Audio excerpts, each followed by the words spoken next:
This episode of Across Indiana is made possible through a PBS Climate Change grant, a grant from Wild Hope and by viewers like you. Thank you. Hello, Hoosiers. We're at Cataract Falls, part of the Lieber State Recreational Area.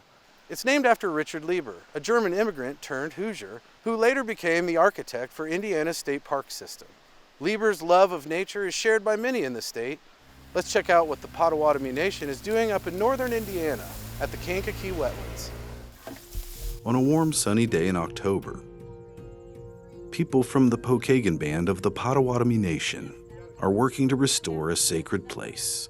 1,147 acres of tribal property. The acreage is a small remnant of a vast area, once known as the Everglades of the North, the Grand Kankakee Marsh. Potowatomi as a whole, our historical territory before the treaties was all the way up to Grand River, Michigan, all the way down to Wabash River, Indiana, all the way over to Detroit, a good chunk of northeast Illinois, and then eastern Wisconsin all the way into Door Peninsula. That's all Potowatomi territory. Now, Pokagon Band, our band, heavily are in Dowagiac, Hartford, Niles, South Bend. Those are about the four biggest. This area has a pretty high historical prevalence to Potowatomi. This area was a huge area for wildlife. I see a hawk or something playing over there right now. There's a huge wildlife presence in this area, and food and water, resources, everything. What we now call northern Indiana was once a vast ecosystem, supporting one of the highest concentrations of wildlife on the planet. It was nearly 1 million acres of wetlands, abundant with plants and animals which attracted native people. My name is Bemidjuan, or my English name is Kyle Malott. I am from the Eagle Clan. I am from Niles, Michigan, which we call Powhatan, place of the rapids. So back in the day, there was a lot of villages within the Kankakee Marsh area. We follow where the resources are, and this is a huge area for that. But the area was attractive to settlers too. The United States took land away from the native people, and agriculture became the main objective.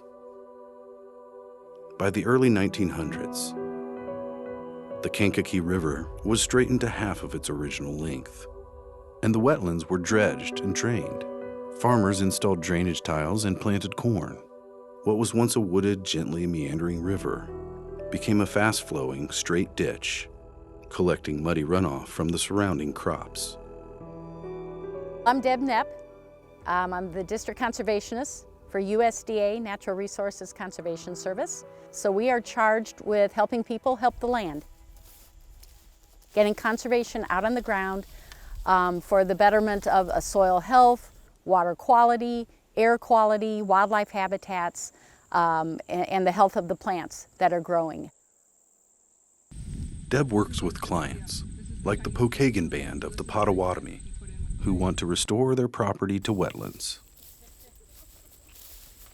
The USDA facilitates and pays for the restoration, pays for the value of the land, and the property is protected in an easement. The wait list is long, and the program is growing in popularity. Because as people restore wetlands, they in turn protect crops. They have levees on downstream, and before this went in here at the Pokagon site, every year the levee would break somewhere and somebody's crop field was flooded and they weren't getting their crop out that year. Since this has gone in, that happens very rarely. Wetlands, as well as providing habitat, they also do a lot of storage of water. They recharge our groundwater. They actually filter out a lot of chemicals or pollutants that may be in water that flows through the low areas before going to ditches or rivers. So they do a lot to clean up the environment and keep water where it belongs so that the farming operations can happen on the farm fields and the water can stay where it needs to stay and not create a lot of issues. So yeah, there's a lot of benefits to the wetlands. They're just so important and people don't realize how important they are. And they're like the kidneys of the landscape, so they capture the water, filter it, and when the water comes out of it, like we're seeing here, these seeps coming out of the bank, that's cleaner water than just water running over the edge and falling down. I'll say bonjour. My name is Grant Poole. I'm the water quality specialist for the Pokagon Band of Potowatomi. For me, the healthy water is one that's resilient, so I'm also looking at the fish community and other macroinvertebrates, along with potential contaminants and things like that. In the Great Lakes region here, we unfortunately have the issue of historic PCBs and then mercury, so all aquatic life is kind of impaired because of those two remnant pollutants. You're seeing some darters, you're seeing some creek chubs, but the overall Kankakee River system is still impaired for aquatic life. And we're working with federal partners, state partners, and our local watershed groups or basin commissions to hopefully address those issues, but that's going to be a long haul down the road. This is a favorite spot for the deer. Since 2001, the USDA's Natural Resources Conservation Service and the Pokagon Band's team of scientists have been working hard to monitor and manage the land. They've plugged ditches and made shallow impressions in the earth called scrapes, so the land will hold more water. They're removing invasive species with controlled burns. They're studying water and soils and planting native species favorable to animals, pollinators, and the tribe. Today, one of the things that we're doing is we're planting the final Monoman or wild rice of the season. So Mono is good and Min is berry, so the good berry. And then watch your face. Toss it in. We're going to be planting the final rice of the season down here near the Miller Ditch. It is good to just kind of get some of it in here. We have an area that has shown some success in the past with growth with wild rice, so we're going to try to seed that area a bit more this year. My name is Jennifer Canine. I am the director of the department formerly known as Natural Resources for the Pokagon Band of Potowatomi Indians, now known as Coabdanawa Otake, which is they watch over this land. We've been working towards changing it from agricultural fields and trying to put that prairie restoration back in place, but also identifying those locations with NRCS of where can we create these wetlands, where can we create scrapes, where can we just plug a ditch, and then all that water will back up behind it. That answers that question. That answers that question. That one's producing fruit. And over time, we've just tried to put as much water on the property as possible and provide this biodiversity that you see, as well as the habitats that we have on the property. It's not just prairies, not wetlands, it's forested wetlands, it's the forest behind you. One of the reasons why we have so many species out here in the first place. We've actually been able to observe 191 different species of birds on the property, and some of those are threatened species, some of those are state endangered species. Sandhill cranes will use this as a stopover in the springtime and in the fall as well, and we'll see them gather in up to the tens of thousands here. As some of the original residents of the Grand Kankakee return, the Pokagon Band has found a place to enjoy the outdoors and their culture. It's a place that people can come and just be with nature. They can immerse themselves in what used to be here by this little remnant that we've created here. This property here having such a prevalence of wildlife, we're able to come down here and hunt and gather and get things that we need. We have them for ceremonies and things like that. That's really important. Our band did not get removed out west due to the fact of what Leopold Pokagon did for us at the Treaty of Chicago. In order to stay here, we gave away a lot. So we are still here, our culture is still around, we still practice it, and it's just who we are. It's not a set religion or anything, it's just a way of life. So this is how we live our life, and this is a beautiful way to live. Our next story is another way we Hoosiers show our love for nature, agriculture. Farming's a big deal in the state, and my friend Kyle did a story about a group of farmers you might not even know exist, Kyle, how did you find out about this group? Sure. I attended Farm Aid last year as a music journalist. Nice. And I went to the morning press conference to hear from Willie Nelson, Neil Young, Dave Matthews, John Mellencamp. They were joined on stage by Indiana farmers. Two of those farmers we'll see in this story, Lauren McAllister and Denise Greer-Jamerson. We grow food here to feed our community. These farmers didn't fit the stereotype that I learned when I was a kid. They're black women. And I was very interested in meeting them. We spoke after the press conference, and that eventually led to this story. Very cool. Well, it was definitely my honor to get to meet Storm and Norman, Denise's dad. Correct. So, He's been farming for 60 years. For 60 years down there. All right, well, let's check out Kyle's story, Existence is Resistance.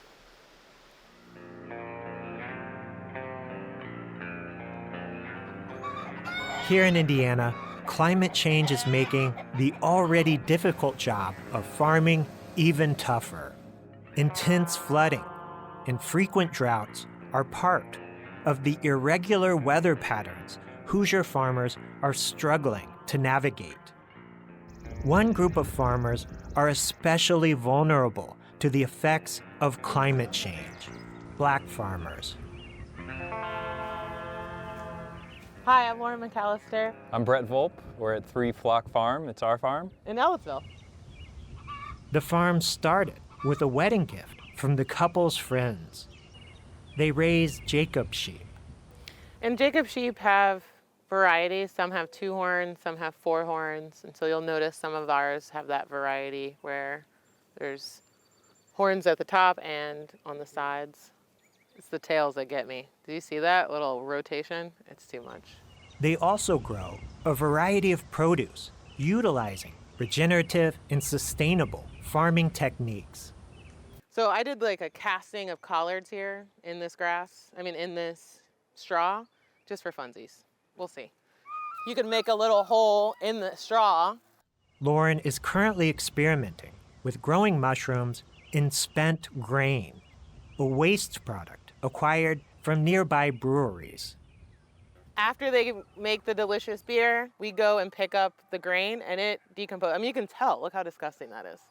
That's great. This is waste to the brewer and gold to a farmer. She believes that exploring new methods of growing and diversifying the foods they produce is an essential step in mitigating the damage climate change might bring. Last year, one of the blueberry farms in Indiana had 0 blueberries. I think big long rows and big harvests may not be possible unless we do succession, which is an interesting issue, right? So if I only had blueberries and I lost my entire blueberry crop, what does that mean for my farm? We're gonna have to diversify. Lauren is charismatic, and her passion for farming is contagious. And she's unapologetic in her condemnation of corporate greed, blaming corporate farms for perpetuating climate change. Factory farms are very different from small family farms like 3 Flock. The term factory farm or corporate farm refers to large-scale agricultural production centers, also known as concentrated animal feeding operations. The profit-driven production methods of factory farming often lead to excessive waste and animal cruelty. Factory farms contribute to air and water pollution, according to a study published by the Food and Agriculture Organization of the United Nations. Factory farms are responsible for 14.5% of global greenhouse gas emissions annually. I think small farming is the way because it's just more fun. Corporations are the biggest perpetuators, criminals.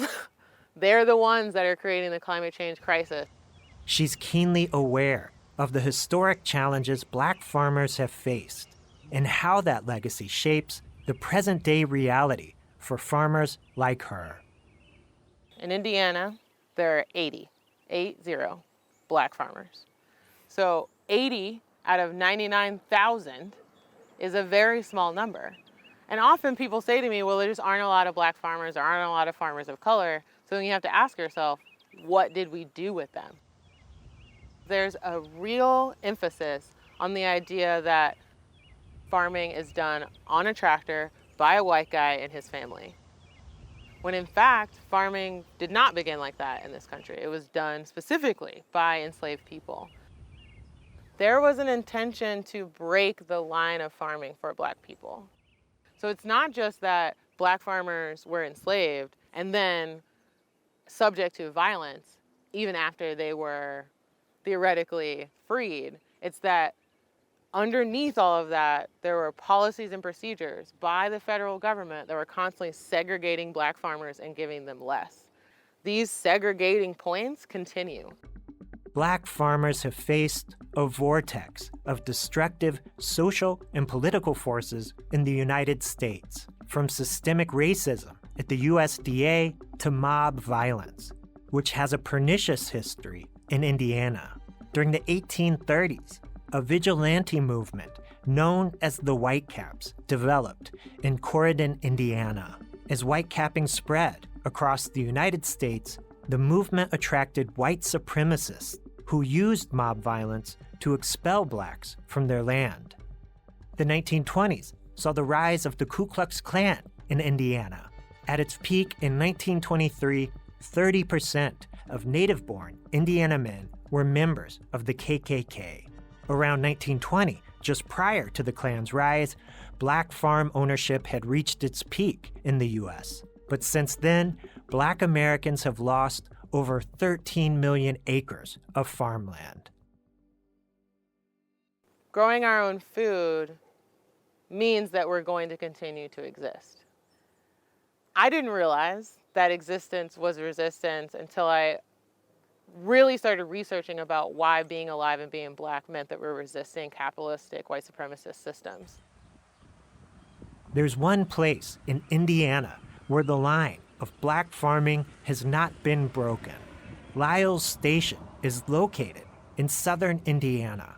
It's been called the last remaining historic Black settlement in Indiana.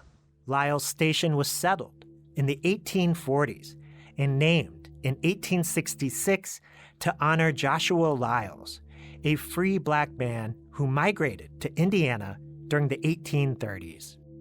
We met with Denise Greer Jamerson. So Lyles Station is the last remaining African-American settlement in Indiana.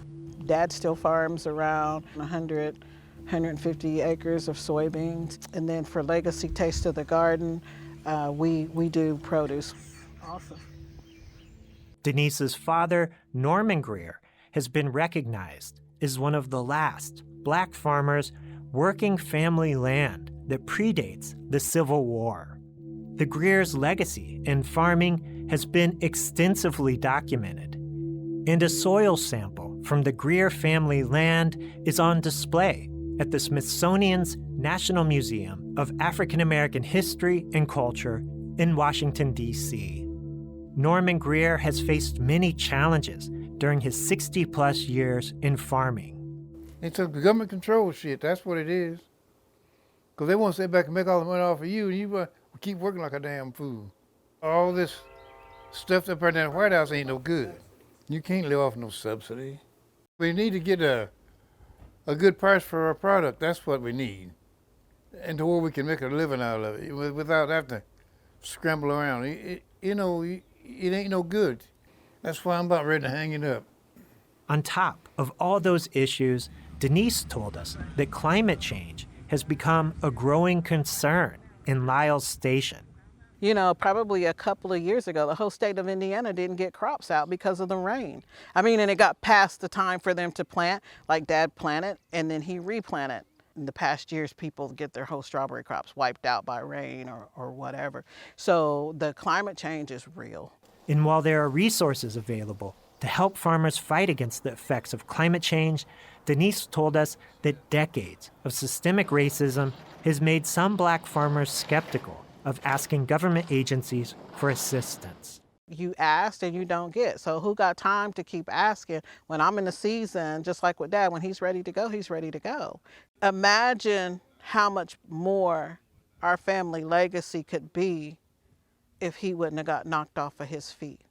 So yes, the systematic racism has affected, and that is one of another reason why I'm doing what I'm doing. When you add climate change to the long list of obstacles black farmers face, the future might look pretty bleak. But back in Ellettsville, farmer Lauren McAllister doesn't see it that way. She views farming as an act of liberation for people and the planet. I think growing food is a way to get some of the power back. I really want to encourage people to view the past as something that we can learn from, but also to look around now for the black and brown and indigenous producers of color who are working in this moment that they can invest in, that they can partner with, and really collaborate on how to imagine a world in which there's more farming and less exploitation. And finally, on this trip, we visit Face Animal Clinic in Indianapolis and Indiana Audubon to find out how we Hoosiers can balance the scales for cats and birds. It's an age-old rivalry. Cats and birds. One can only speculate when it started. Hi, my name is Aiden, and I'm a naturalist here at Eagle Creek Ornithology Center. Birds are absolutely amazing animals. They are extremely diverse. Hi, I'm Whitney Yorger. I am out here at Mary Gray Bird Sanctuary in Connorsville. This is the 735-acre property that we own and operate. My name is Libby Keys. As Indiana Audubon, we do love our birds. They're really great indicator species. They indicate things about the health of the environment. People seem pretty sure that birds were here first because they are basically dinosaurs from the Jurassic period. Roughly 150 million years ago, giving birds plenty of time to figure out what to do with their useless arms. Most birds. Cats are thought to only be 10 million years old, but they are very sneaky and could be older.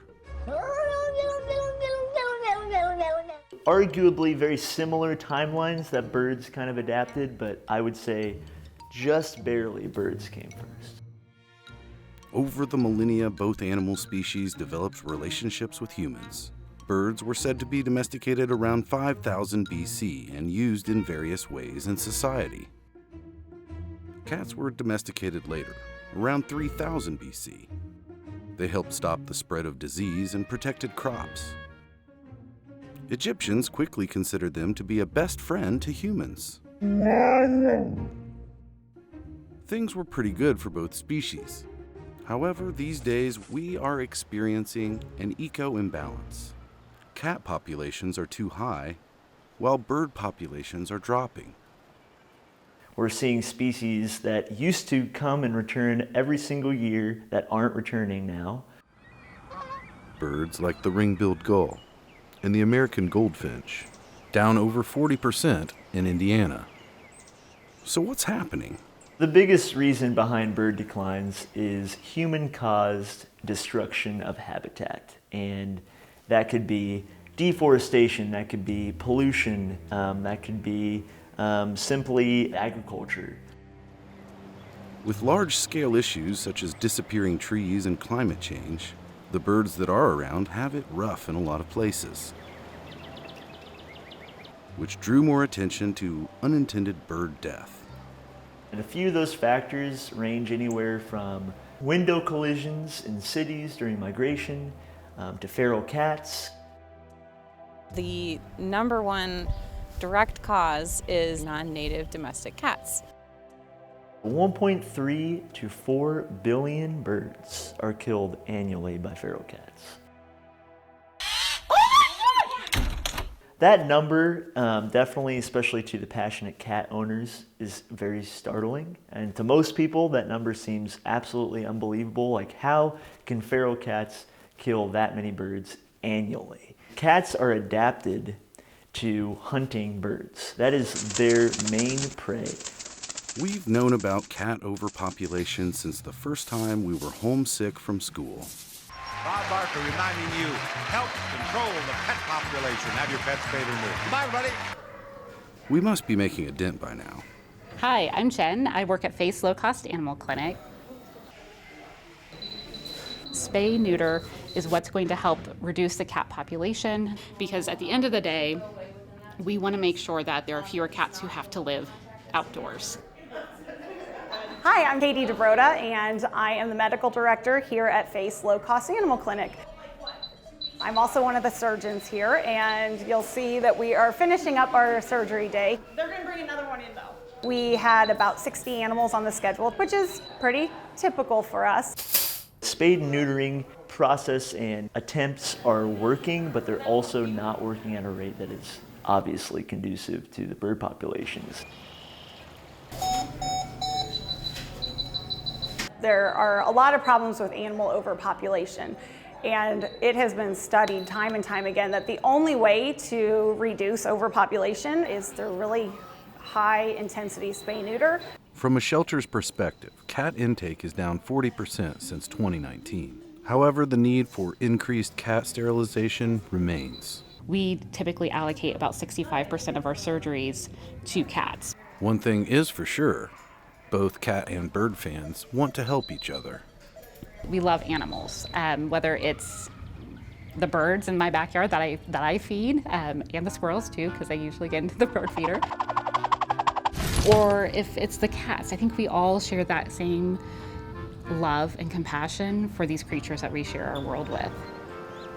It might seem like doom and gloom, but there are things that we can do as bird lovers, appreciators, birders, cat lovers. Some ways to help include putting stickers on windows to reduce bird strikes. You could implement something called a catio, allowing your cats to get some controlled time outside. And for those adventurous cats, you can try out the cat on a leash trend. Yeah. Honestly, if you love birds and you love cats, is as much as you want that cat to have the freedom of the outdoor world, keep it inside. You're able to love your cat, you're able to get as much attention to that cat as you possibly can, while also loving the birds. The best way for the average cat owner to help is to just keep an eye on your kitty. Any kind of general appreciation or awareness of birds is really good. Through that caring, we can do more for birds. Currently, the most impact is being made by Trap, Neuter, Release, or TNR. We would be open to working with groups who do have active programs for TNR and help inform their data and their efforts and try to have an educational approach. We are always open to partnering with other organizations, and I think from what I've seen with some of the different organizations is an alignment around spay neuter. That would be great if we were able to partner with kind of spay and neuter programs. I think it could really make a huge difference. With more research and the possibility of partnerships, someday cat and bird populations may just live in harmony. I would say that there's not going to be a huge hope for cats and birds ever getting along, but I think if you love animals, there will absolutely be a way to save the bird populations in the end. That's it for this trip across Indiana. We'll see you next time. This episode of Across Indiana is made possible through a PBS Climate Change grant, a grant from Wild Hope and by viewers like you. Thank you.